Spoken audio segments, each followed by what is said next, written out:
nagpapatuloy na kampanya ng pamahalaan laban sa iligal na kalakalan. Isang malaking tagumpay na naman ang naitala ng Philippine National Police matapos makumpiska ang mahigit 27 milyong pisong halaga ng iligal na sigarilyo sa Central Luzon. Hindi nakalusot sa matalim na operasyon ng Criminal Investigation and Detection Group o CIDG ang dalawang individual, kabilang ang isang Chinese national, matapos mabunyag ang kanilang umano'y iligal na negosyo ng sigarilyo sa Bulacan at Bataan.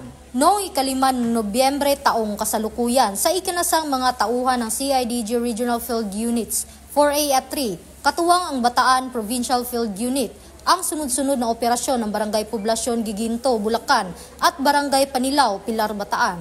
Sa Bulacan, nadakip ang isang 39 anyos na lalaking Chinese at nakumpiska ang 384 master cases ng assorted tobacco products na tinatayang nagkakahalaga ng 26.8 milyon.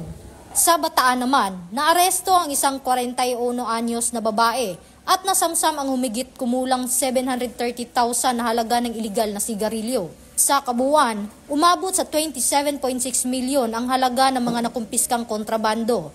Ang matagumpay na operasyon ng pambansang pulisya ay layuning paigtingin ang koordinasyon at epektibong pagpapatupad ng mga batas para sa kaligtasan ng publiko.